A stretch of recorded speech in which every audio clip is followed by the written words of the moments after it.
நமக்கு கொடுக்கப்பட்டதான வேத பகுதியை நாம் வாசிக்கலாம். தலைப்பு வசனம் எபேசியர் 2ஆம் அதிகாரம் 16வது வசனத்தை வாசிக்கலாமா?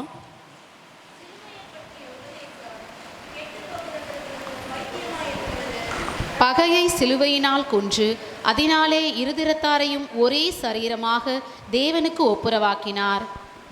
ஆமென், அல்லேலூயா. பகையை சிலுவையிலே கொன்று என்ன, அதனாலே இருதிறத்தாரையும் ஒரே சரீரமாக தேவனுக்கு ஒப்புரவாக்கினார், தேவனுக்குள் ஒப்புரவாக்கினார். பகையை சிலுவையில் கொன்று, இந்த உலகத்தில் எல்லா விஷயங்களிலும் பகை உண்டாகும்.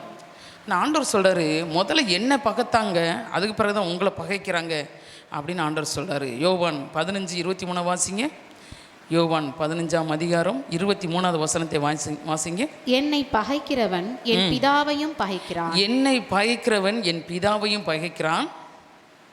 அதுக்கடுத்த வசனம் வாசிமா. வேறு ஒருவரும் செய்யாத கிரியைகளை நான் அவர்களுக்குள்ளே செய்யாதிருந்தேனானால் அவர்களுக்கு பாவம் இராது. இப்பொழுது அவர்கள் என்னையும் என் பிதாவையும் கண்டும் பகைத்தும் இருக்கிறார்கள். ஆமா, பார்த்தீங்கன்னா எல்லா கிரியையிலையும் பார்த்தவங்க தான் அங்கே சொல்கிறாங்க. ஆண்டவர் சொல்கிறாரு, என்னை பகைத்தாங்க, என்னை அனுப்பின பிதாவையும் என்னஞ்சாங்க, பகைத்தாங்க. அதுக்கு ஆண்டவர் சிலுவைக்கு போகிறதுக்கு முன்னாடியும் அவர் இந்த உலகத்தில் இருக்கும்போதேவும் அவருடைய அற்புதங்களையும் அடையாளங்களையும் ஒரு கிரியைகளையும் பார்த்தவங்க தான் என்ன செய்கிறாங்க, பகைக்கிறாங்க. ஆண்டவர் சொல்கிறாரு, என்னை பகைத்தாங்க, என்னை அனுப்பின என் பிதாவையும் பகைத்தார்கள்.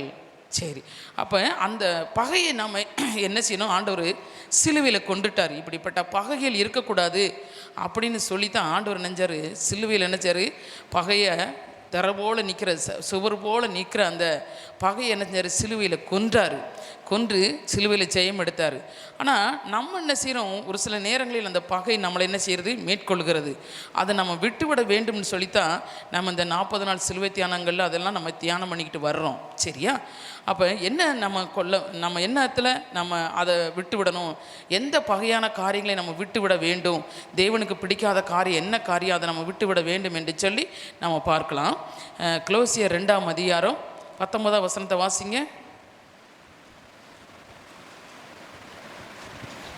2ஆம் அதிகாரம் 19வது வசனம். மாயமான தாழ்மையிலும் தேவதூதர்களுக்கு செய்யும் ஆராதனையிலும் விருப்பமுற்று. ஆமா, தேவதூதர்களுக்கு செய்யும் ஆராதனையில் விருப்பமுற்று காணாதவைகளிலே துணிவாய் நுழைந்து, காணாத காரியங்களில் துணிவாய் நுழைந்து தன் மாம்ச சிந்தையினாலே வீணாய் இருமாப்பு கொண்டிருக்கிற எவனும். ஆமா, மாம்ச சிந்தையில இருமாப்பு கொண்டிருக்கிற எவனும் உங்கள் பந்தய பொருளை நீங்கள் இழந்து போகும்படி உங்களை வஞ்சியாதிருக்க பாருங்கள். உங்க பந்தய பொருளை இழந்து போகாதபடிக்கு நீங்க என்ன செய்யணுமா, ஜாக்கிரதையா இருக்கணுமா. தேவதூதர்களுக்கு செய்யும் ஆராதனை, அதில் நம்ம என்ன செய்யறோம், அவ்வளோ ஒரு விருப்பம். தேவதூதர்கள் செய்கிறதானே அந்த ஆராதனையில் அவ்வளோ விருப்பம். தேவதூதர்கள் செய்கிறதுனா, இப்போ நம்ம கத்தோலிக்க மதத்தில் பார்த்திங்கன்னா அவங்க என்ன செய்வாங்க, புனிதர்கள், அப்புறம் தேவதூதர்களுக்கு உள்ள காரியங்கள் எல்லாம். அதனால தான் ஆண்டவர் கற்பனையில் சொன்னார், என்னை போலாவது எந்த ரூபத்திலையும் கீழே ஊறுற பறக்கிற எந்த சுரூபத்திலையும் என்ன செய்யக்கூடாது, நீங்கள் வச்சு சிலை செஞ்சு வணங்கக்கூடாது அப்படின்னு சொல்லி ஆண்டவர் கட்டளையாக நம்ம கையில் கொடுத்துருக்கிறாரு. அந்த கட்டளையை நம்ம எல்லாருமே படிக்கிறோம், எல்லாரும் வாசிக்கிறோம், எல்லாருடைய கையில் இருக்குது. சர்ச்சுக்கு போனால் என்ன செய்வோம், அதெல்லாம் சொல்லுவாங்க. ஆனால் ஆண்டவர் சொல்கிறாரு, இந்த வசனத்தில் சொல்கிறாரு, தேவதூதர்களுக்கு செய்யும் ஆராதனையில் விருப்பமுற்று, அப்புறம் என்ன செய்யறீங்க, வாசிக்குமா, காணாதவைகளிலே துணிவாய். ஆமா, அது அந்த அந்த அந்த ஆராதனை செய்யறீங்களே, தேவதூதர்கள் செய்யறீங்களே ஆராதனை, அது என்னன்னே உங்களுக்கு தெரியாது. அது என்னன்னே தெரியாது உங்களுக்கு. அந்த காரியம், அதில் அந்த ஆராதனை செய்கிறோமே, இதில் என்ன நமக்கு நன்மை வரப்போகுது, இதுலேருந்து நமக்கு என்ன ஆசீர்வாதம் கிடைக்க போகுது அப்படின்னு நமக்கு ஒன்றுமே தெரியாது. அந்த காணாத ஒரு காரியத்தில் நம்ம என்ன செய்யறோம், உள்ள நுழைஞ்சு தன் மாம்ச சிந்தையினாலே, நம்ம மாம்ச சிந்தை, நமக்கு மாம்ச சிந்தை அப்படி துணியறதுக்கு என்ன சிந்தை வருது, மாம்ச சிந்தை வருது. மாம்ச சிந்தை நுழைஞ்சு வீணாய் இருமாப்பு கொண்டிருக்கிற எவனும் உங்கள் பந்தய பொருளை விசுவாசத்தில் நீங்கள் ஓடுறீங்களே, உங்கள் பந்தய பொருளை பெற்றுக்கொள்வதற்கு தானே ஓடுறோம் இல்லை? நம்ம ஓடி போய் என்ன செய்ய போகிறோம், ஜீவ கிரீடத்தை பெற்றுக்கொள்ள போகிறோம். அந்த பந்தய பொருளை நீங்கள் பெற்றுவிடாதபடிக்கு என்ன செய்ய, இழந்து போகும்படி உங்களை வஞ்சியாதிருக்க பாருங்கள். ஆமா, நீங்க கடந்து போகும்படி உங்களை வஞ்சியாதிருக்க பாருங்கள். நீங்க என்ன செய்யணும், உங்களை வஞ்சிக்காதிருக்க பாருங்கள், இழந்து போகாதபடி, உங்கள் பந்தய பொருளை நீங்கள் இழந்து போகாதபடி என்ன செய்யணும்? எச்சரிக்கையாக இருக்கணும். இவ்வளோ நாள் விசுவாசியாக இருக்கிறோம், 99 வயசு வரைக்கும் நல்ல விசுவாசியாக இருப்பீங்க இல்லை? அந்த முடிவு வரைந்தும் ரட்சிக்கப்பட்டவனே நிலைநிற்பான் இல்லை? அப்போ ரட்சிப்பு நமக்கு முடிஞ்சு போகலை. ரட்சிப்பு நமக்கு கடைசி வரைக்கும் இருக்குது. நமக்கு மரணம் வர்ற வரைக்கும் நமக்கு ரட்சிப்பு நம்ம கூடயே வந்துக்கிட்டு இருக்கு. ஆனால் அந்த ரட்சிப்பு அது வரைக்கும் காத்திருப்பீங்க. ஒரு 2 மணி நிமிஷம், ஒரு 10 நிமிஷம் இருக்கும்போது கூட அதை இழந்து போக முடியும், தெரியுமா? அதனாலதான் முடிவு வரைந்தும் நிலைத்திருப்பவனே ரட்சிக்கப்படுவான். அப்போ அந்த முடிவு வரைந்தோம், எந்த முடிவு? ஒன்று ஆண்டவர் வரணும், இல்லைன்னா நம்ம மரணம் வரணும். இந்த 2 காரியந்தே இருக்கணும். இந்த 2 காரியத்திலையும் நம்ம என்ன செய்யணுமா? ஜாக்கிரதையாய் காணப்பட வேண்டும். ஏன்னு சொன்னால் நமக்கு அழியாத ஜீவ கிரீடத்தை ஆண்டவர் வச்சிருக்கிறாரு. அந்த ஜீவ கிரீடத்தை, அந்த பந்தய பொருளை நம்ம என்ன செய்யும்? பெற்றுக்கொள்ள ஓடிக்கொண்டு இருக்கிறோம். இதுக்குள்ளே இடையில என்ன செய்யுது? இந்த மாம்ச சிந்தை என்ன பண்ணுது? உள்ள வேற ஒரு ஆராதனை செய்ய சொல்லுது, வேற ஒருத்தங்களை ஆராதனை செய்ய சொல்லுது, ஒரு நடிகரை ஆராதனை பண்ண சொல்லுது, ஒரு தேவதூதர்களை ஆராதனை பண்ண சொல்லுது, இல்லை ஒரு மேக்கப் ஆராதனை பண்ண சொல்லுது, ஒரு ட்ரெஸ் ஆராதனை பண்ண சொல்லுது. எந்த சிந்தை? மாம்ச சிந்தை. இந்த மாம்ச சிந்தை என்ன செய்யுது? இப்படிலாம் சொல்லி உங்களை என்ன செய்யுது? உள்ள நுழைச்சி உங்கள் பந்தய பொருளை நீங்கள் பெற்றுக்கொள்ள விட ஆதபடிக்கு என்ன செய்யுது? உங்களை தள்ளிட்டு போகுது. அதுக்கு என்ன செய்யக்கூடாது? நம்ம இடம் கொடுக்கக்கூடாது, ஜாக்கிரதையாக இருக்கணும், எச்சரிக்கையாக இருக்க வேணும். வசனம் தெளிவாக ஆண்டவர் சொல்கிறாரு, எச்சரிக்கையாக இருக்க வேண்டும். அல்லேலூயா. ஆமாம், இப்படி இருந்தாத்தே நீங்கள் சிலுவையில் என்ன செய்ய முடியும்? ஆண்டவர் செஞ்ச காரியத்தை நீங்கள் ஜெயம் எடுக்க முடியும். அல்லேலூயா. ஆமாம், அது ஏனோ தானே ஒன்று நீங்கள் வாஸ்து விட்டுட்டு போனீங்கன்னா அதுலேருந்து ஒன்றுமே என்ன செய்ய முடியாது? பெற்றுக்கொள்ள முடியாது. அதுக்கு என்ன ஒரு வார்த்தை ஆண்டவர் மேலே போட்டிருக்கிறாரு? மாயமான தாழ்மை. அதுக்கு என்னன்னு சொல்கிறது? ஒரு மாயமான தாழ்மை. நீங்கள் ஆராதனை செய்ய போகிறதுல அது ஒரு பணிவு, ஒரு தாழ்மை. அது என்ன தாழ்மைன்னு போட்டிருக்கு?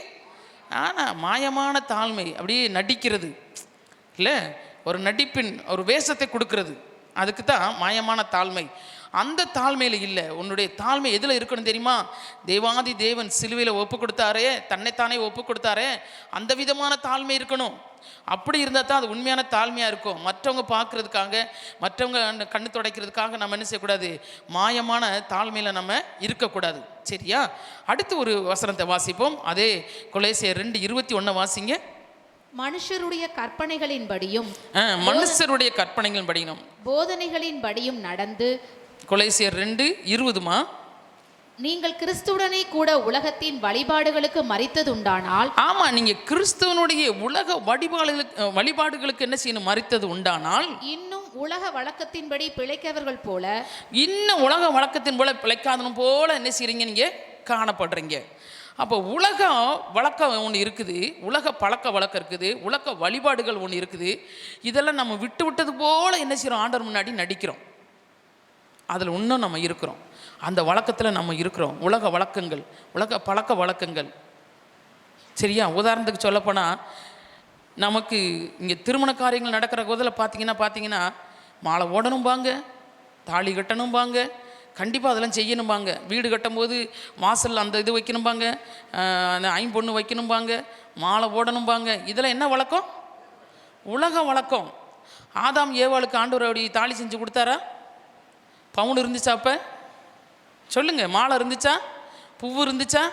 எல்லாம் இருந்திருக்கும். ஆண்டவர் கொடுத்தாரா? சரி, சாராள், ஆபிரகாம் சாராள் கல்யாணம் நடந்துச்சு, எங்கேயாச்சும் கல்யாணம் நடந்தது போட்டிருக்கா பைபிளில்? சொல்லுங்கம்மா, போட்டிருக்கா பைபிளில்? ஈசாக்கு ரெபேக்கால் நடந்துச்சு கல்யாணம், பைபிளில் போட்டிருக்கா? எங்கேயாச்சும் தாலி கட்டினாங்க, மாலை போட்டாங்க, ரிசப்ஷன் வச்சாங்க, பாட்டு பாடினாங்க, ஆடுனாங்க அப்படின்னு போட்டிருக்கா? இல்லை. ஆனால் நமக்கு என்னென்னா, நம்ம இந்த ஊரில் பிறந்திருக்கிறோம், இந்த நாட்டில் பிறந்திருக்கிறோம், நமக்கு தமிழ் கலாச்சாரம், நமக்கு தமிழ், நம்ம கலாச்சாரத்தை நம்ம விட்டுறக்கூடாது, நம்ம பண்பாடை விட்டுறக்கூடாது அப்படின்னு சொல்லிட்டு நம்ம என்ன செய்கிறோம் தெரியுமா? உலக வழிபாடுகள், உலக கலாச்சாரங்களை நம்ம என்ன செய்கிறதில்ல? விடுறதில்ல. நம்ம அப்படியே பிடிச்சு கொண்டு இருக்கிறோம். அது இன்னும் சாகலையே அப்படிங்கிறார். இன்னும் நீங்கள் உலக வழிபாடுக்கு இன்னும் நீங்கள் சாகலையே, மாம்சத்தில் தானே இருக்கிறீங்க. அப்போ நீங்கள் யார்? சிலுவைக்கு பகைங்கனாக மாறிடுறீங்க. நம்ம யாருக்கு மாறிடுறோம்? சிலுவைக்கு பகைங்கனாக மாறிடுறோம். ஆண்டவர் என்ன செய்கிறாரு? அதெல்லாம் அறவே வெறுக்கிறாரு. உலகத்துக்கு நாங்கள் பகையாளி இல்லை, நாங்கள் கிறிஸ்துவின் பிள்ளை, நான் ஆண்டோடைய பிள்ளை அப்படின்னு சொல்லி அதுலேருந்து பிரித்தெடுக்கப்பட்டு தான் நம்ம வந்திருக்கிறோம். உலகத்துலேருந்து பிரித்தெடுக்கப்பட்டவங்க தான் நம்ம, அப்படித்தானே? பிரித்தெடுக்கப்பட்டவங்க தானே? அப்படி சொல்கிறவங்க நாளையிலே சொல்லுங்க பார்ப்போம். ஆமாம், உலகத்திலேருந்து பிரித்தெடுக்கப்பட்டவங்க நம்ம. அந்த வழக்கத்துக்கு நம்ம வரணும். ஆண்டவருடைய வழக்கம் என்ன, ஆண்டவருடைய போதனை என்ன, ஆண்டவருடைய சத்தியம் என்ன சொல்லுது அப்படிங்கிறதுக்கு தான் நம்ம வரணும். ஒழிச்சு உலக பழக்க வழக்கத்துக்கு, உலக பழக்க வழக்கத்துக்கு, அந்த வழிபாடுகளுக்கு நம்ம என்ன செய்யக்கூடாது, நம்ம இடம் கொடுக்கக்கூடாது. நல்லா தெரிஞ்சு வச்சுக்கோங்க. நீங்கள்லாம் இது ஒரு வேலை செஞ்சு முடிச்சிருப்பீங்க, செய்யாதவங்களும் இருப்பீங்க. அதெல்லாம் ஆண்டவர் அறவே வெறுக்கிறார். உங்களுக்கு அருவறுப்புகளை பற்றி நான் ஒரு நாளைக்கு செய்தி எடுக்கலான்ட்டு இருக்கிறேன். நிறைய எடுத்து வச்சுருக்கிறேன். ஆண்டவர் எதெல்லாம் அருவறுக்கிறாருன்னு சொல்லி தெரிஞ்சிருக்கணும். அப்படி தெரிஞ்சிருந்தாலே நம்ம அந்த பழக்கத்துக்கெல்லாம் போக மாட்டோம், இந்த வழிபாடுக்கெல்லாம் நம்ம போக மாட்டோம். ஆனால் ஆண்டவர் சொல்கிறாரு, இதெல்லாம் என்ன செய்யணும், நீங்கள் சிலுவையில் கொல்லணும். இந்த காரியத்தெல்லாம் சிலுவையில் என்ன செய்யணும், கொன்றணும். வேணாம், நமக்கு அந்த காரியங்கள் வேண்டாம். நம்ம ஆண்டுடைய பிள்ளைகள், நம்ம போகிற இடம் வேறு இடம். நம்ம போகிற இடம் சாதாரண ஒரு இடத்துக்கு நீங்கள் போகலை. தங்கம் தர போட்டு வச்சிருக்கிற இடத்துக்கு போவீங்க. இந்த மாதிரி கார்பெட்டும் இந்த வெள்ளை டைல்ஸ் ஓட்டிருக்கிற இந்த இடத்துல நடக்கிறதுக்கு உங்களை ஆண்டவர் அழைக்கல. அவர் அழைச்சிருக்கிற இடம் எப்படி இடம் தெரியுமா? நீங்கள் போய் பரலோகத்தில் போய் நடக்கிற இடம் தங்க தரையில் நடக்க போகிறீங்க. அப்படிப்பட்ட இடத்தை தான் ஆண்டவர் உங்களுக்கு ஆயத்தம் பண்ணி வச்சிருக்கிறாரு. அதை நீங்கள் இழந்து போயிடக்கூடாது. சரியா? ஆண்டவர் சொல்கிறாரு. அடுத்து பார்த்தீங்கன்னா அதே கொலோசியர் 2:21 வாசிங்க. மனுஷருடைய கற்பனைகளின்படியும், மனுஷனுடைய கற்பனைகளின்படியும், போதனைபடியும் நடந்து, தொடாதே, ருசி பாராதே, தீண்டாதே என்கிற கட்டளைகளுக்கு உட்படுகிறது என்ன, என்கிற கட்டளைக்கு உட்படுகிறது என்ன? இந்த காரியத்தை நீங்கள் செய்யக்கூடாது. இதெல்லாம் ஐயோ செஞ்சா பாவம், இது நீங்கள் செய்யாம விட்டுட்டீங்கன்னா பாவம். இது யாருடைய கற்பனைங்க? மனுஷனுடைய கற்பனைகள். சரியா? நம்ம குடும்பத்துலேருந்து, இந்த குடும்பத்துலேருந்து பிரிஞ்சு வந்திருக்கிறோம், இல்லை கத்தோலிக்க மதத்துலேருந்து வந்திருக்கிறோம். நம்ம பிறவிலே நம்ம ரட்சிக்கப்பட்டவங்கள இல்லை, அப்படிலாம் ரட்சிக்கப்பட்டு வந்தவங்க ஒரு சிலரில் தான் இருக்க முடியும். பாக்கி எல்லாமே எப்படி வந்திருக்கிறோம்?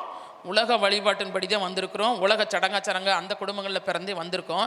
ஆனால் அவங்க என்ன செய்வாங்க தெரியுமா? நம்மளை பார்த்து, ஐயோ நீ இப்படி செஞ்சா முட்டுட்டியே, என்ன நீ இப்படி பண்ணா முட்டுட்டே அப்படின்னு அவங்க நமக்கு போதனை செய்வாங்க. மனுஷர் போதனை. நான் எங்கள் கிறிஸ்டி கல்யாணம் முடித்து எங்களுக்கு கிறிஸ்டி பிறந்த சமயத்தில் அவள் குழந்தை 1 வயசு கூட ஆகலை. அப்போ நான் என்ன பண்ணேன், அப்போ நாங்கள் கிராமத்தில் இருந்தோம், ஆரஃபுட்டு கிராமத்தில் இருந்தோம்.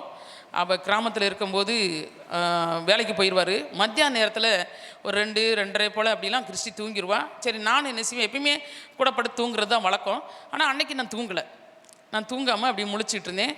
வெயில், சரியான வெயில், மே மாதம் வெயில். அப்போ நான் அப்படி வெளியே எந்திரிச்சு அப்படி வாசல்கிட்ட போகும்போது பார்த்தீங்கன்னா அங்கேருந்து ஒரு பாம்பு வருது. நல்ல பெரிய பாம்பு, நல்ல பாம்பு வருது. நான் புள்ள தூங்கிக்கிட்டு இருக்கா. நான் கதவு ஒரு பக்கம்தான், ஒரு பக்கம் கதவை அடைச்சிருக்கோம், அது இன்னொரு பக்கம் வழியாக போயிடும். அந்த பக்கம் நான் திறக்காமல் இன்னொரு தெரு பக்கம் நான் கதவை திறந்து உட்காந்துருக்கேன். அந்த புதர்லேருந்து ஒரு பாம்பு வருது. அப்போ வந்த உடனே எனக்கு பயம் ஒரு பக்கம், இருந்தாலும் தைரியமாக நின்றுட்டேன். ஏன்னா வீட்டுக்குள்ளே வந்துடக்கூடாதுல்ல, அது எங்கே போகுதுன்னு பார்க்கணுவேங்க அப்படிங்கிறதுக்காண்டி வாசலே நின்றுட்டு இருந்தேன். அப்போ நின்றுட்டு இருக்கும்போது அந்த பாம்பு நேரம் வந்துச்சு. ஏன்னா சரியான வெயிலுக்குள்ளே அது இருக்க முடியல. அதனால் அந்த பாம்பு கிளம்பி வந்துருச்சு. வந்து என்னஞ்சிருச்சு, எங்கள் வீட்டுக்காரவங்க எனக்கு ஒரு கொட்டா போட்டு கொடுத்துருந்தாங்க சமையல் பண்ணுறதுக்கு. அடுப்பு எண்ணெய் இல்லாத அப்போல்லாம் மரெண்ணெய் தான் நாங்கள் யூஸ் பண்ணுவோம். எண்ணெய் இல்லைன்னு சொன்னால் அடுப்பில் யூஸ் பண்ணுறதுக்கு ஒரு கொட்டா போட்டு அடுப்பு போட்டு கொடுத்துருக்காங்க. அதுக்குள்ளே வந்துருச்சு. வந்து அப்படியே அந்த தட்டியில் ஏறுது. பக்கத்தில் ஒரு தென்னை மரம் ஒன்று இருக்குது. அப்போ நான் அதை பார்த்துக்கிட்டே இருக்கிறேன். எப்படி நான் இப்படி வாசலை விட்டு இறங்கி போனால் வீட்டுக்குள்ளே போகிறதுக்கும் சான்ஸ் இருக்குது. அது இருக்கிறத நம்ம மற்றவங்கள்ட்ட சொல்லவும் செய்யணும். எல்லாம் ஒரு கிராம பகுதியில் மத்தியானம் ஆகிட்டு எல்லாம் படுத்துருவாங்க. ஊருக்குள்ளே ஒருத்த கூட இருக்க மாட்டாங்க. அப்படி இருக்கிற நேரத்தில் பார்த்தீங்கன்னா நான் என்ன செஞ்சேன் அப்படின்னு பாம்பை பார்த்துக்கிட்டே கதவை மட்டும் அடைச்சி விட்டுட்டு பாம்பை பார்த்தே இறங்கிட்டு போய் நான் நினைஞ்சேன். அங்கே எட்டி பார்த்தேன், ஒரு தம்பி வந்தான். எனக்கு தெரிஞ்ச தம்பி தான் வந்தான். அவனை கூப்பிட்டேன், இங்கே ஒடியான்னு சொல்லி கூப்பிட்டேனே. ஒடியாந்து என்னக்கான்னு என் பேர். எங்களுக்கெல்லாம் அங்கே பேர் கிராமத்தில் என்னென்னா ஏசு அண்ணே, கிறிஸ்டி அக்கா, அப்படித்தான் பேர். என்னக்கா கிறிஸ்டியக்கான்ட்டு ஒடியாந்தான். இப்போ நான் சொன்னேன், பாம்பு ஒரு பாம்பு உள்ளே போயிடுச்சு, இந்த இதுக்குள்ளே இருக்குது அப்படின்னு சொன்னேன்னே. அவன் என்னஞ்சான், சரின்ட்டு இங்கேயும் பார்த்துட்டே நில்லுங்கன்னு சொல்லிட்டு ஒரு கம்பு எடுத்து வந்து அடிச்சிட்டான். அடித்த செம்ம பெரிய பாம்பு, நல்ல பாம்பு. அடித்து கொன்னுட்டான், தூக்கி போட்டான். அன்றைக்கி சாயந்தரம் எங்களுக்கு மீட்டிங். நானும் பாஸ்ட்டும் பள்ளியை தூக்கிட்டு மீட்டிங் போயிட்டோம். நான் போயிட்டு வந்த பிறகு அந்த ஊர் மக்களாக ஒன்று கூடிட்டாங்க. ஒன்று கூடி என்ன சொல்லிட்டாங்க, நீங்கள் எப்படி நல்ல பாம்பு அடிக்கலாம், அது நல்ல பாம்பாச்சே, அதுக்கு பேரே நல்ல பாம்பு, எப்படி நீங்கள் அடிக்கலாம் அப்படின்னாங்க. நான் சொன்னேன், நல்ல பாம்பு ஏன் இங்கே வந்துச்சு? வேறு எங்கேயாச்சும் போயிருக்க வேண்டியதானே, என் கண்ணில் படாமல் போயிருக்க வேண்டியதானே.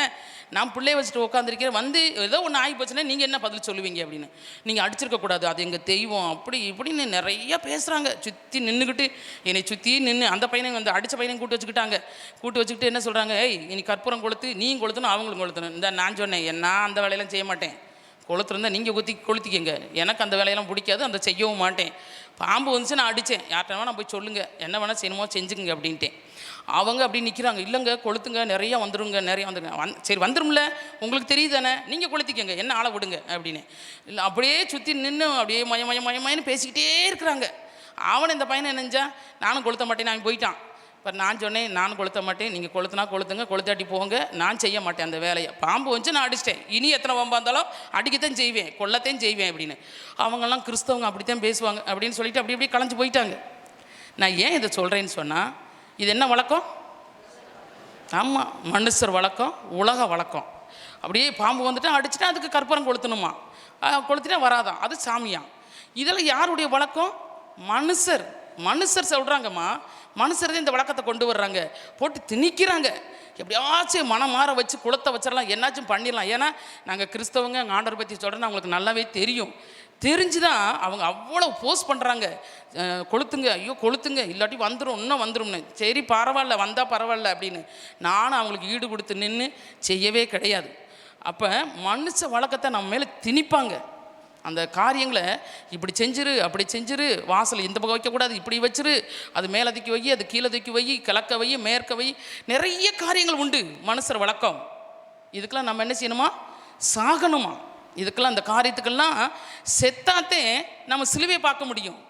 இந்த உலக வழக்கத்திற்கு, பழக்கங்களுக்கு, இதுக்கெல்லாம் நம்ம என்ன செய்யணும்? உலக வழிபாடுகளுக்கெல்லாம் நம்ம என்ன செய்யணும்? சாகணும். கிறிஸ்தவங்களும் ஆயிட்டோமா, கிறிஸ்தவ தெரிஞ்சு கொண்டுட்டோமா, கிறிஸ்தவ நம்ம சொந்த ரட்சராக ஏற்றுக்கொண்டோமா, அப்போ இப்படிப்பட்ட காரியங்களை நம்ம என்ன செய்யணும்? சாக வேண்டும், நம்ம சாகணும். அப்படி செத்தாதான் நம்ம கிறிஸ்துவின் அன்பை என்னன்னு உணர்ந்து கொள்ள முடியும், கிறிஸ்துவை பார்க்க முடியும், சிலுவையை பார்க்க முடியும், இல்லைன்னா பார்க்க முடியாது. சரியா? அப்போ உலக வழக்கம் நமக்கு தேவையில்லாத ஒரு காரியம், உலக மனுஷ வழக்கம் நமக்கு தேவையில்லாத காரியம், உலக வழிபாடுகள் நமக்கு தேவையில்லாது, மாயமான தாழ்மை நமக்கு தேவையில்லாது. நம்ம யாருடைய பிள்ளைகள்? கிறிஸ்துவின் பிள்ளைகள், சிலுவையின் நிலையில் நிற்கிறவங்க. நமக்கு அதெல்லாம் நமக்கு தேவையில்லை. நமக்கு கொண்டு போகிறது, நித்திய ராஜ்யத்துக்கு கொண்டு போகிற வழி என்னன்னு கண்டுபிடிச்சி நம்ம அந்த பாதையில் நடக்கிறவர்களாய் காணப்பட வேண்டும். அல்லேலூயா. ஆமாம், அடுத்து ஒரு வசனத்தை வாசிப்போம். 1 கொரிந்தியர் 7:31 வசனத்தை வாசிப்போம். 1 கொரிந்தியர் 7ஆம் அதிகாரம் 31 வசனத்தை வாசிப்போமா? இவ்வுலகத்தை அனுபவிக்கிறவர்கள் அதை தகாத விதமாய் அனுபவியாதவர்கள் போலவும் இருக்க வேண்டும். இவ்வுலகத்தின் வேஷம் கடந்து போகிறது. ஆமென், அல்லேலூயா. அடுத்து வேஷம், உலகத்தின் வேஷம் நம்மளை என்ன செய்கிறது? பிடித்து கொள்கிறது. என்ன வேஷம்? உலகத்தின் வேஷம். மறுபடியும் வாசிமா, நிறுத்தி. இவ்வுலகத்தை அனுபவிக்கிறவர்கள், இந்த உலகத்தை அனுபவிக்கிறவர்கள் அதை தகாத விதமாய், அதை என்ன செய்யறாங்க? தகாத விதமாய் அனுபவிக்கிறது போல அனுபவியாதவர்கள் போலவும் இருக்க வேண்டும். ஆமா, அனுபவியாது போல இருக்க வேண்டும். இவ்வுலகத்தின் வேஷம் கடந்து போகிறது. இவ்வுலகத்தின் வேஷம் என்ன செய்தா? கடந்து போகிறது. இவ்வுலகத்தின் வேஷம் என்ன செய்து? கடந்து போகிறது. அப்ப நம்ம என்ன செய்யணும்? இந்த உலகத்தை அனுபவிக்கிறவர்கள் அதை தகாத விதமாய் அனுபவியாது போலவும், அனுபவியாது போல அவங்க இருப்பாங்க. அந்த மாதிரி அது என்ன வேஷம்? உலகத்தின் வேஷம். நீதிபதி எடுத்துக்கங்க. நீதிபதி என்ன செய்யணும்? அவங்க எதுக்கு உட்காந்துருக்காங்க? அங்கே தப்புன்னு சொல்லணும், ரைட்டுன்னு சொல்லணும், அப்படித்தானே சொல்லணும். ஆனால் அவங்க எப்படி உட்காந்துருக்காங்க? அங்கே நீதிபதிகள் இப்படித்தான் தகாத விதமாய் என்ன செய்வாங்க? கையாளுவாங்க. ஆனால் அவங்க செய்கிறது கரெக்டாக, அவங்க சரியாக செய்கிறோம் அப்படிங்கிறது மாதிரி என்ன செய்வாங்க? கையாளுவாங்க. அதுதான் ஆண்டவர் சொல்கிறார், இந்த வேஷம்லாம் என்ன செய்யணும்? கடந்து போயிடணும், நமக்குள்ளே காணப்படக்கூடாது. இந்த வேஷம்லாம் நமக்குள்ளே இருக்கக்கூடாது. ஏன்பா விசிலிங் சவுண்டு வருது? இந்த வேஷம் என்ன செய்யக்கூடாது? நமக்குள்ளே இருக்கக்கூடாது. சரியா? நீதிபதிகளை இந்த மாதிரி செய்கிற மாதிரி எல்லா காரியத்தையும் எடுத்துக்கங்க. அவங்கெல்லாம் ஆண்டவர் அதே சாலமோன் சொல்கிறாரு, நான் நீதித்துறையை கண்டேன், அங்கே என்ன இல்லை? நீதி இல்லை, அநீதி தான் இருந்துச்சு. சரியா? அப்படின்னு சொல்லிட்டு அவர் சொல்கிறார். நீதிமொழியில் பிரசங்கியில் எடுத்து வாஸ்து பார்த்தீங்கன்னா சொல்லுவார், அங்கே நீதித்துறையை நான் கண்டேன், அங்கே என்ன செய்யலை? நீதி இல்லை, அநீதி தான் இருந்துச்சு அப்படின்னு சொல்லி அவர் சொல்லுவார். அவர் எப்போ எழுதினார் அப்பயே சொல்லிட்டார். ஆனால் இன்றைக்கி அந்த காரியங்கள்லாம் நடக்குது. சரியா? நம்ம என்ன செய்யக்கூடாது? தகாத விதமாய் நம்ம என்ன செய்யக்கூடாது? நம்ம எந்த காரியத்தையும் ஆளை செய்யக்கூடாது. அதுக்கு என்ன பேர் வச்சுருக்குறாங்க? உலக வேஷம். இந்த உலகத்தை அனுபவிக்கிறவங்க அப்படித்தான் அனுபவிப்பாங்க. நம்ம அவங்கள போல இருக்க கூடாது. நம்மளுடைய காரியங்கள் எல்லாம் என்ன செய்யணும்? சிலுவையிலே கொல்லப்பட வேண்டும். யோபு 34:17 வாசிங்கம்மா. யோபின் புஸ்தகம் 34:17 வாசிங்க.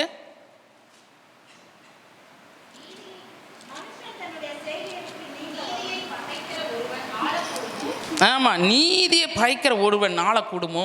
மகா நீதிபரரை குற்றப்படுத்துவீரோ? ஆமா, நீதியை பகைக்கிறவன், ஒரு நீதியை பகைக்கிறான்னு வச்சுக்க, அவன் எப்படிப்பட்டவனா இருப்பான்? அவன் பயங்கரமான ஆள் இல்லை. நீதியை பகைக்கிறான் அப்படின்னா, ஒரு உண்மையை பகைக்கிறான் அப்படின்னா, நீதியை பகைக்கிறான், இதுதான் நீதி, இப்படித்தான் இருக்கணும் அப்படின்னு சொல்லிட்டு இருக்கிற ஒரு காரியத்தை அவன் பகைக்கிறானா அவன் நல்லவனா இருப்பானா? சொல்லுங்க வைப்போம். அவன் எப்படி நீதிபரரா இயேசுவை அவர் நல்லவன் சொல்ல முடியும்? அதே அங்கே ஆண்டவர் இங்கே யோபு புஸ்தகத்தில் ஆண்டவர் எழுதியிருக்கிறாரு, நீதியை பயக்கிற ஒருவன் ஆளக்கூடுமோ? இன்னைக்கு அப்படித்தானே ஆள்றாங்க. நீதியை பயக்கிறவங்க தானே ஆள்றாங்க. யாராச்சும் நேர்மையாக ஆள்றாங்களா? சொல்லுங்க வைப்போம். எப்படி காசு கொடுத்து ஓட்டு வாங்கி ஜெயிச்சு உட்கார்றாங்க. எலெக்ஷனில் வந்து பட்டணம் தட்டுறதுல எவ்வளோ தவறு நடக்குது இல்லை? ஒரு பட்டணத்தைனா எல்லாம் ஒரே சிம்பிள் விழும்படியாக செய்கிறாங்கல்ல. இதெல்லாம் நீதியா? அவங்க என்ன செய்கிறாங்க? நீதியை பகைக்கிறவர்கள். காசை கொடுத்து ஓட்டை வாங்குறது அது நீதியை பகைக்கிறது. பொருளை கொடுத்து ஓட்டை வாங்குறது அது என்னது? நீதியை பகைக்கிறது. எதையுமே கொடுக்காம நின்று ஜெயிக்கிறவன் தான் நீதிமான். அல்லேலூயா. அவன் தான் நீதியாக செய்கிறேன்னு அர்த்தம். பாக்கி எல்லாமே என்ன செய்கிறாங்க? தவறாத்தே ஆள்றாங்க, தவறாத்தே நீதி செய்கிறாங்க. சரியா? அப்போ நீதியை பகைக்கிற ஒருவன் ஆளக்கூடுமோ? மகா நீதிபரரை குற்றப்படுத்துவீரோ? இது யாரை கேட்குறாங்க தெரியுமா? யோவும் யோவுடைய சிநேகிதரும் பேசிக்கொள்கிற ஒரு காரியம். சரியா? அப்போ பார்த்தீங்கன்னா நம்ம எப்படி இருக்கணும்? நீதிமானாக நம்ம காணப்பட வேணும். சரியா? நீதியாக இருக்க வேணும். நீதியை நம்ம பகைக்கிறோம்னா ஆண்டவர் என்ன செய்கிறோம்? சிலுவையில் என்ன செய்கிறோம்? ஆமாம், அறைகிறோம். ஆண்டவர் அந்த காரியத்தெல்லாம் கொள்கிறாரு. சரியா? நம்ம சிலுவைக்கு பகைங்கனா மாறி விடுறோம். நம்ம அந்த மாதிரி இருக்கக்கூடாது. அல்லேலூயா. ஆமாம், அடுத்து பார்ப்போம். மார்க்கு 4:18 வாசிங்கம்மா. மார்க்கு 4:18 வாசிங்க. வசனத்தை கேட்டும் உலக கவலைகளும் ஐஸ்வர்யத்தின் மயக்கமும் மற்றவைகளை பற்றி உண்டாகிற இச்சைகளும் உட்பிரவேசித்து, ஆமாம், மற்றவர்களை பற்றி பேசுறதான காரியங்களை உட்பிரவேசித்து வசனத்தை நெருக்கி போட அதனால் பலனற்று போகிறார்கள். இது என்னன்னா, உலக கவலை நம்மளை என்ன சொல்லுது? மேற்கொள்ளுது. உலக கவலை முதல்ல என்ன செஞ்சு? உலக வேஷம். இப்போ என்ன செய்யுது? உலக கவலை என்ன செய்யுது? நம்மளை மேற்கொள்ளுது. அப்போ உலக கவலை அது வந்து என்னத்தை கொஞ்சம் வைக்குது?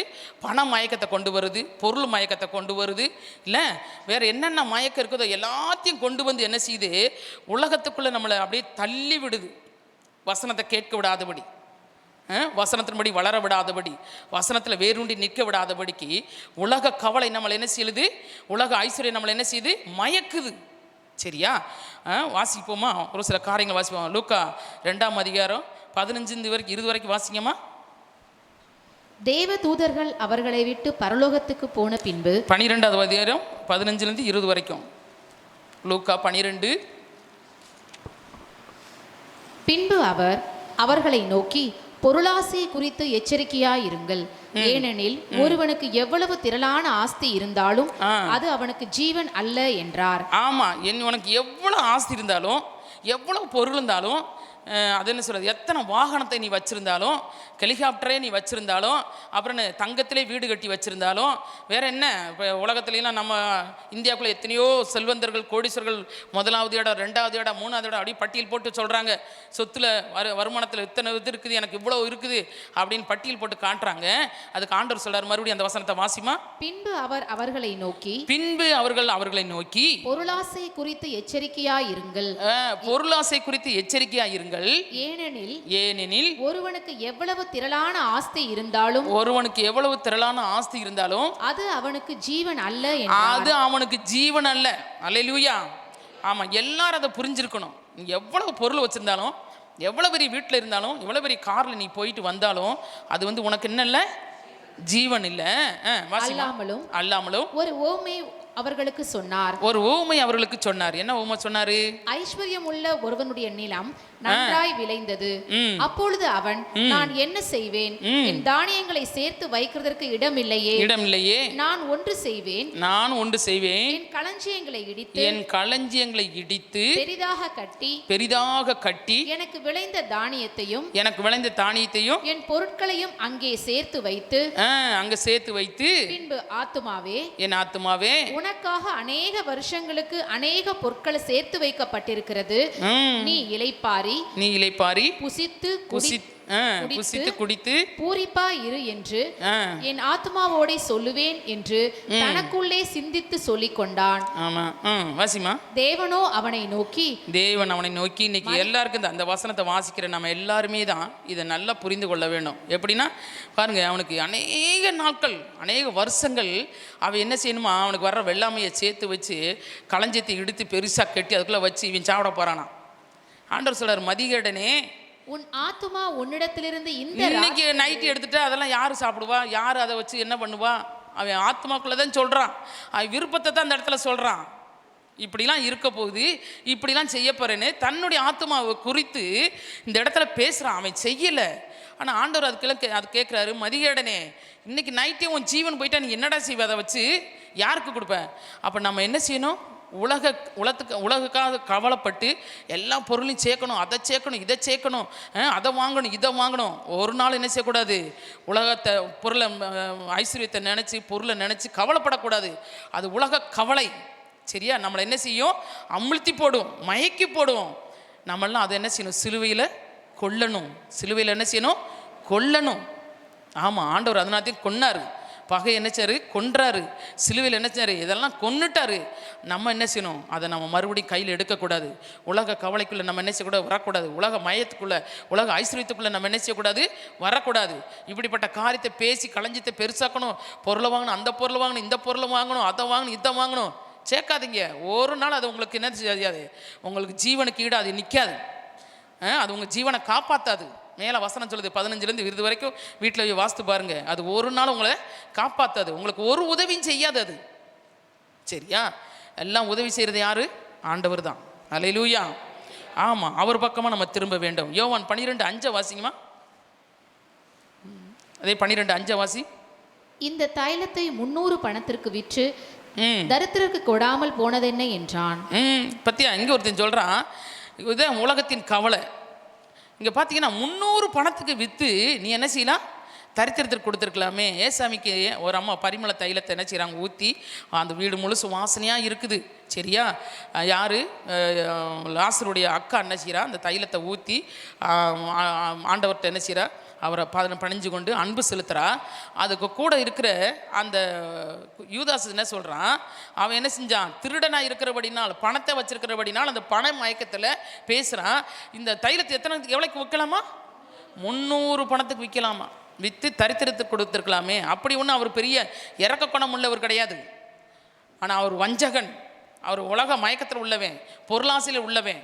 அமைந்தன் சொல்கிறான், 300 பணத்துக்கு விற்றுருக்கலாமே, விற்று நினைஞ்சிருக்கலாம், தரித்திரத்திற்கு கொடுத்துருக்கலாமே அப்படின்னு சொல்கிறான். அந்த மாதிரி கிடையாது. ஆண்டவர் சொல்கிறாரு, அதுக்கெல்லாம் நீ என்ன செய்யணும்? செத்துருக்கணும். அவள் செய்கிறது என்னத்துக்கு செய்கிறா? நற்காரியங்களை செய்வதற்காக, ஆண்டவர் மேலே அன்பு காட்டுறதுக்கு அவள் செய்கிறா. ஆனால் அங்கே ஒருத்தன் சொல்கிறான் பாருங்க, உலக கவலை உள்ளே கொண்டு வர்றான், உலக மயக்கத்தை கொண்டு வர்றான், உலக இச்சையை, உலக ஆசையை கொண்டு வர்றான். எப்படின்னா 300 பணத்துக்கு விற்றுருக்கலாமே அப்படின்னு சொல்லிட்டு. சரியா? அப்படி நம்ம என்ன செய்யக்கூடாது? இருக்கக்கூடாது. உலக வேஷத்தை விட்டுறணும், உலக கவலையை நம்ம என்ன செய்யணும்? அடுத்து ஒரு வசனத்தை வாசிப்போம். 1 யோவான் 2:17 வாசிப்போமா? 2:17 வாசிப்போமா? 1 யோவான். உலகமும் அதன் இச்சையும் ஒளிந்து போம், தேவனுடைய சித்தத்தின்படி செய்கிறவனோ என்றென்றைக்கும் நிலைத்திருப்பான். ஆமா, உலகமும் உலகத்தின் இச்சையும் என்ன போகுமா? ஒளிந்து போகும். உலக இச்சை நமக்குள்ள இருக்கக்கூடாது. அல்லேலூயா. அது என்ன செய்யும்? ஒளிந்து போகும். உலக இச்சை என்ன செய்யும்? ஒளிந்து போகும். அதுக்கடுத்து என்ன சொல்லியிருக்கிறார் ஆண்டவர்? தேவனுடைய சித்தத்தின்படி செய்கிறவனோ, ஆமா, தேவனுடைய சித்தத்தின்படி செய்கிறவனோ என்றென்றைக்கும் நிலைத்திருப்பான். என்றென்றைக்கும் நிலைத்திருப்பான். உலகம் ஆமா, நமக்கு நம்ம உடம்புல, நம்ம எண்ணத்துல, நம்முடைய சிந்தனையில, நம்ம யோசனையில, நம்ம பார்வையில வர்றதான இச்சை என்ன செய்யுமா? ஒளிந்து போகும். என்ன செய்யும்? ஒளிந்து போகும், அது நமக்குள்ளே இருக்காது. சரியா? ஒருவேளை வாலிப வயசு, ஒரு குறிப்பிட்ட வயசு, ஒரு சில அப்படியே ஒரு ஒரு ஒரு ஸ்டேஜுக்கு அப்படின்னே ஒவ்வொன்றா வரும்போது பார்த்திங்கன்னா ஒவ்வொரு காரியத்திலும் ஒவ்வொரு இச்சைகள் நமக்குள்ளே வரும். சரியா? அதெல்லாம் என்ன செய்யும்? ஒளிந்து போகும். 60 வயசுக்கு பிறகு என்ன இச்சை வருமா? ஒரு மேக்கப் பண்ண என்ன சொல்லுவாங்க? கிழவி என்ன மேக்கப் பண்ணிட்டு போதுவார், அப்படி தானே சொல்லுவாங்க.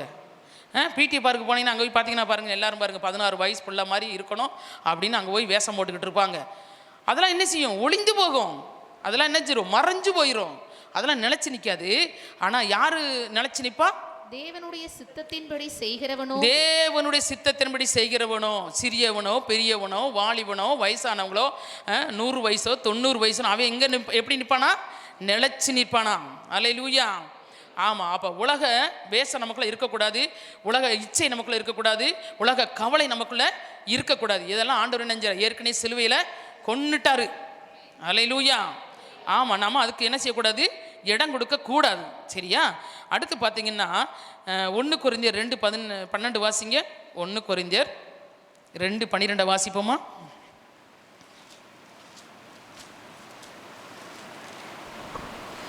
நாங்களோ உலகத்தின் ஆவியை பெறாமல் தேவனால் எங்களுக்கு அருளப்பட்டவைகளை அறியும்படிக்கு தேவனிலிருந்து புறப்படுகிற ஆவியையே பெற்றோம். ஆமா. நமக்கெல்லாம் என்ன செஞ்சிருமா? எங்களுக்கு எப்படி நாங்க உலகத்தின் ஆவியை என்ன செய்யக்கூடாது? பெறக்கூடாது. அப்ப உலகத்துல ஒரு ஆவி இருக்குது இல்ல, அப்படித்தானே? அப்ப உலகத்தின் ஆவியை பெறாமல் எங்களுக்கு என்ன ஆவி வேணும்? தேவனால் கொடுக்கறதான ஆவி வேணும். அப்போ உலக ஆவி, உலக இச்சை, உலகத்தில் இருக்கிறதான அந்த ஆவியை நம்ம என்ன செய்யக்கூடாது? பெற்றுக்கொள்ளக்கூடாது. பெற்றுக்கொண்டால் நமக்கு உலகத்தின் காரியங்க தான் நம்ம சிந்தனைக்குள்ள வரும். நம்ம என்னைக்கு பரிசுத்த ஆவியை பெற்று ஆவியானவர் நமக்கு தருகிறதான அந்த ஆவியை பெற்றுக்கொண்டு வரங்களை நம்ம நாடுகிறோமோ அப்போ தான் மாம்ச சிந்தை ஒளிந்து, மாம்ச இச்சைகள்லாம் ஒளிந்து ஆவிக்குரியவர்களாய் நம்ம வாழ முடியும். அல்லேலூயா. ஆமாம். இங்கே பாருங்க, உலக ஆவி என்ன செய்யக்கூடாது? எங்களுக்குள்ள வரக்கூடாது. உலக ஆவி நமக்குள்ளே வரக்கூடாது. சரியா? உலக ஆவி வந்துச்சுன்னு சொன்னால் நம்ம ஆவிக்குரிய ஜீவித்தில் வாழவே முடியாது. சரியா? உலக ஆவி நம்மளை இழுத்துக்கிட்டு போகும். என்னென்ன ஆவி இருக்குதோ எல்லாம் இழுத்துட்டு போகும்.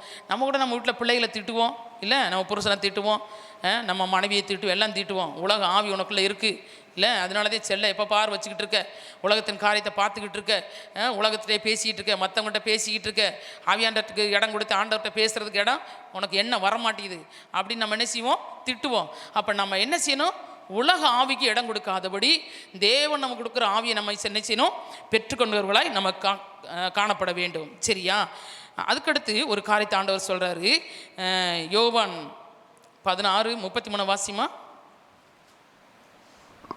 என்னிடத்தில் உங்களுக்கு சமாதானம் உண்டாயிருக்கும் பொருட்டு இவைகளை உங்களுக்கு சொன்னேன். உலகத்தில் உங்களுக்கு உபத்திரவம் உண்டு. ஆமா, உலகத்தில் உபத்திரவம் உண்டு.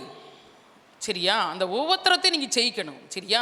உலகத்துல உபத்திரவம் உண்டு, ஆனாலும் திடன் கொள்ளுங்கள். ஆனாலும் நீங்க என்ன செய்யணும்? திடன் கொள்ளுங்கள். இந்த உபத்திரவை பார்த்து நீங்கள் பின்வாங்கிடக்கூடாது. இந்த உலக ஆவியை பார்த்து பின்வாங்கி போயிடக்கூடாது. உலக இச்சையை பார்த்து பின்வாங்கி போயிடக்கூடாது. ஆண்டவர் இதெல்லாம் சொல்கிறார். உலக வேஷத்தை பார்த்து நீங்கள் என்ன செய்யக்கூடாது? பின்வாங்கி போயிடக்கூடாது. உலக கவலை, உலக பொருளின் மயக்கம், ஐஸ்வர்யத்தின் மயக்கத்தை பார்த்து என்ன செய்யக்கூடாது? நீங்கள் பின்வாங்கி போயிடக்கூடாது. இதெல்லாம் உங்களுக்கு எப்படி இருக்கும்? உபத்திரவமாக இருக்கும். ஐயோ, அதை செய்ய முட்டமே, இதை செய்ய முட்டமே, உங்கள் மனசுக்குள்ளே பயங்கர போராட்டம் வரும், உபத்திரங்கள் வரும். ஆனாலும் நான் செஞ்சேன், உலகத்தை நான் ஜெயிச்சிட்டேன். அல்லேலூயா. நான் உலகத்தை ஜெயித்தபடினால் நீங்கள் என்ன செய்யணும்? திடனாக இருக்கணும். நீங்கள் எப்படி இருக்கணும்? திடனாக இருக்கணும். நான் உலகத்தை ஜெயித்தேன்னா எப்படி? சிலுவையில் எல்லாவற்றையும் இணைஞ்சிட்டார். இத்தனை காரியத்தையும் சிலுவையில் இணைஞ்சிட்டாரு, கொன்னுட்டார். பகை இதெல்லாம் நம்ம செய்கிறோம்னா நம்மதே சிலுவைக்கு பகைங்கன். ஆண்டவர் பகையெல்லாம் கொன்னுட்டாரு, மற்ற எல்லா காரியத்தையும் கொன்னுட்டாரு, வென்றுட்டாரு. ஆண்டவர் சிலுவையில் எல்லாத்தையும் செஞ்சு முடிச்சிட்டாரு. ஆனால் நம்ம அதை வச்சுக்கிட்டே இருக்கிறதுனால தான் எந்த காரியத்தை நம்மளால் என்ன செய்ய முடியல? ஜெயிக்க முடியல. சரியா? திடன் கொள்ள முடியல. அதனால தான் ஆண்டவர் சொல்றாரு, உங்களுக்கு உலகத்தில் எல்லா காரியங்களும் உண்டு, ஆனால் நான் உலகத்தை ஜெயித்தேன். நீங்கள் என்னுடைய பிள்ளைகளாக இருந்தீங்கன்னா நீங்கள் இவற்றெல்லாம் ஜெயிக்க முடியும். அல்லேலூயா. இவற்றெல்லாம் ஜெயிக்க முடியும். நீங்கள் இதெல்லாம் ஜெயிக்கணும்னா நீங்கள் யாருடைய பிள்ளையாக இருக்கணும்? ஆமாம், ஆண்டவருடைய பிள்ளையாக இருக்கணும். நீங்கள் அப்படி இல்லைன்னு சொன்னால் உலகத்தில் நீங்கள் என்ன செய்வீங்க? இத்தனை இச்சையான காரியங்களுக்கும், மாயான காரியங்களுக்கும், மாயமான தாழ்மைக்கும் எல்லாம் என்ன செய்வீங்க? உலக வழிபாடுகளுக்கு, மனுஷ வழிபாடுகளுக்கு எல்லாத்துக்கும் என்ன செய்வீங்க? உங்களை ஒப்பு கொடுத்தவங்கள காணப்படுவீங்க. அப்படி வாழ்கிறது வேஸ்ட். சரியா? நீங்கள் அப்படி வாழ்ந்துட்டு பைபிளை தூக்கிட்டு வராதிங்க. அப்படி வாழ்ந்தீங்கன்னா ஆண்டவர் நம்மளை மேலே விருப்பமுற்றவராக இருக்க மாட்டார். நம்மளை கண்டா வேதனைப்படுவார், துக்கப்படுவார். சரியா? கடைசி ஒரு வசனத்தை வாசிப்போம்.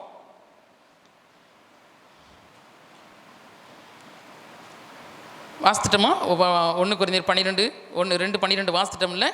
ஆமாம். இவற்றெல்லாம் நம்ம என்ன செய்யணும்? விட்டு விலக வேண்டும். அல்லேலூயா. ஆமாம். எல்லோரும் எழுந்து நிற்போமா? ஆண்டவரே, இந்த விதமான ஆண்டவரே மாயமான தாழ்மைக்கு ஆண்டவரே உலகம் உங்களை பகிச்சிச்சு ஆண்டவரே, அதுக்கு பிறகுதான் எங்களை பகைக்குது. ஆனால் இதெல்லாம் நாங்கள் அறியாதபடிக்கு ஆண்டவரே மாயமான தாழ்மையில் ஆண்டவரே அப்போ நாங்கள் எல்லா பந்தய பொருளை இழந்து விடாதபடி எங்களை காத்துக்கொள்ளணும் சுவாமி. உலக வழிபாடுகளுக்கு மனுஷ வழிபாடுகளுக்கு நாங்கள் இருக்கக்கூடாது ஆண்டவரே. அப்போ வழக்கத்துக்கு போகக்கூடாது, பழக்க வழக்கங்களுக்கு போகக்கூடாது ஆண்டவரே. உலக வேஷத்துக்கு நாங்கள் போயிடக்கூடாது, உலக கவலைக்கு உலக இச்சைக்கு ஆண்டவரே, உலகத்தின் ஆவிக்கு ஆண்டவரே, உலக உபத்திரங்களுக்கு ஆண்டவரே எங்களை விட்டு கொடுக்க கூடாது ஆண்டவரே. இவற்றெல்லாம் விட்டு ஆண்டவரே நான் உம்முடைய பிள்ளையாக வாழ்வதற்கு என்னை ஒப்பு கொடுக்குறேன்னு சொல்கிறவங்க மாத்திரம் கரங்களை உயர்த்தி ஆண்டவரை நோக்கி பார்த்து ஒப்பு கொடுக்கலாமா? ஆண்டவரே, இந்த காரியங்கள்லாம் என்னில் காணப்படக்கூடாது ஆண்டவரே. இதெல்லாம் நீங்கள் சிலுவையில் என்ன பண்ணிட்டீங்க? கொன்னுட்டீங்க ஆண்டவரே. நீங்கள் சிலுவையில் இதெல்லாம் நினைஞ்சிட்டீங்க, கொன்னுட்டு தான் எங்களை கொண்டு வந்து உள்ளே வச்சிருக்கிறீங்க ஆண்டவரே. அப்பா, சிலுவைக்கு தூரமாக நின்ன எங்களை ஆண்டவரே ஒப்புற வாக்கி ஆண்டவரே எங்களை கொண்டு வந்து நிறுத்திருக்கீங்க ஆண்டவரே. எங்களை ஒப்பு கொடுக்குறோம் ஆண்டவரே என்று சொல்லி கரங்களை உயர்த்தி நம்மளை நாமே அர்ப்பணித்தவர்களாய் காணப்படுவோமா? ஹல்லேலூயா. அர்ப்பணித்தேன் என்னை முற்றிலுமா அற்புத நாதாவும் கரத்தில், அனைத்து உமக்கே சொந்தமென்று அன்பரை என்னை தத்தம் செய்தே, அனைத்தும் கிறிஸ்துவுக்கே எந்த அனைத்தும் அர்ப்பணமே, அனைத்தும் கிறிஸ்துவுக்கே எந்த அனைத்தும் அர்ப்பணமே, என் முழு தன்மைகள் அவள்களுமே அனைத்தும் கிறிஸ்துவுக்கே. எல்லாம் சொல்லுங்க, என் முழு தன்மைகள் அனைத்தும் ஆண்டவரே, எண்ணங்கள் சிந்தனைகள் எல்லாம் ஆண்டவரே உமக்குத்தான் ஆண்டவரே. என் முழு தன்மைகள் அனைத்துமே அனைத்தும் கிறிஸ்துவுக்கே, ஐம்புலன்கள் யாவும் அடங்கிட ஐம்பெரும் காயங்கள் ஏற்ற நாதா, வான்பூவி கிரணங்கள் ஆள்பவரே, என்னையும் ஆண்டிட நீரே வல்லோ, வான்பூவி கிரகணங்கள் ஆள்பவரே, என்னையும் ஆண்டிட நீரே வல்லோ, அனைத்தும் கிறிஸ்துவுக்கே எந்த அனைத்தும் அர்ப்பணமே, அனைத்தும் கிறிஸ்துவுக்கே எந்த அனைத்தும் அர்ப்பணமே, என் முழு தன்மைகள் அவள்களுமே அனைத்தும் கிறிஸ்துவுக்கே, என் முழு தன்மைகள் அவள்களுமே அனைத்தும் கிறிஸ்துவுக்கே. என் வாழ்வில் இழந்த நன்மைக்கீடாய் எஞ்சிய நாட்களில் உழைப்பேனே, என் வாழ்வில் இழந்த நன்மைக்கீடாய் எஞ்சிய நாட்களில் உழைப்பேனே, நீர் தந்த ஈவு வரங்கள் யாவும் உம் பணி சிறந்திட முற்றும் தந்தே, நீர் தந்த ஈவு வரங்கள் யாவும் உம் பணி சிறந்திட முற்றும் தந்தேன், அனைத்தும் கிறிஸ்துவுக்கே எந்த அனைத்தும் அர்ப்பணமே, அனைத்தும் கிறிஸ்துவுக்கே எந்த அனைத்தும் அர்ப்பணமே, என் முழு தன்மைகள் அவள்கள்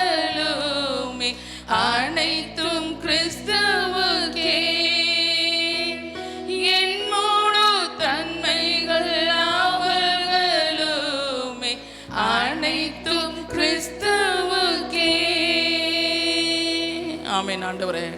என் எண்ணம் போல நான் நடந்துட்டேன் ஆண்டவரே. இல்லை சுவாமி, என் முழு தன்மைகள் அனைத்தும் ஆண்டவரே, என் முழு எண்ணங்களும் முழு சிந்தனைகளும் ஆண்டவரே, முழு யோசனைகளும் ஆண்டவரே உமக்கே நாங்கள் அர்ப்பணித்து நாங்கள் ஜெபிக்கிறோம் ஆண்டவரே. வேறொரு எண்ணம் வேறொரு சிந்தனை எனக்கு வரக்கூடாது ஆண்டவரே.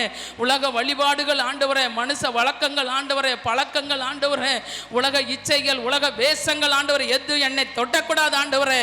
நான் உம்முடைய பிள்ளைகள் ஆண்டவரே, ஐம்புலன்களை அடக்கி ஆளுவதற்கு நீர் காயங்கள் ஏற்ற தெய்வம் ஆண்டவரே. உமக்கே என்னை ஒப்புக் கொடுக்கிறேன் ராஜா, என்னை ஒப்புக் கொடுக்கிறேன் ஆண்டவரே, எங்களை ஒப்புக் கொடுக்கிறோம் ஆண்டவரே. பாமுடைய பிள்ளைகள் கேட்ட சத்தியத்தின்படி சரியாய் நடப்பதற்கு ஆண்டவரே உம்முடைய பிள்ளைகளை ஒப்புக் கொடுத்து நாங்கள் ஜெபிக்கிறோம் ஆண்டவரே. எல்லாரையும் நீங்கள் பொறுப்படுத்திக் கொள்ளுங்கிற வருகிற நாட்களில் இன்னும் அநேகர் வரும்படியாக, அநேகரை கூட்டுக்கொண்டு வரும்படியாக உம்முடைய பிள்ளைகள் ஒவ்வொருவருக்கும் நீர் கிருபை செய்வீராக ஆண்டவரே. எங்களை இருதரத்தாரை ஒன்றாய் மாற்றின தெய்வம் ஆண்டவரே. நாங்கள் தூரமாய் நின்று ஆண்டவரே எங்களை சமயமாய் கொண்டு சேர்ப்பதற்கு ஆண்டவரே, நீங்கள் சிலுவையில் இப்படி எல்லாவற்றையும் கொன்று ஆண்டவரே எங்களை புதிதான ஒரு மனிதனாய் வாழுவதற்கு கொண்டு வந்து சேர்த்தீங்களே ஆண்டவரே. எங்களை ஒப்புக் கொடுத்து நாங்கள் ஜெபிக்கிறோம் ஐயா. எங்களை தாழ்த்துகிற வெறுமையாக்குற உம்மை உயர்த்துகிறோம் இயேசுவின் நாமத்திலே இருக்கிற எங்கள் ஜீவனுள்ள நல்ல பிதாவே. ஆமென் ஆமென்.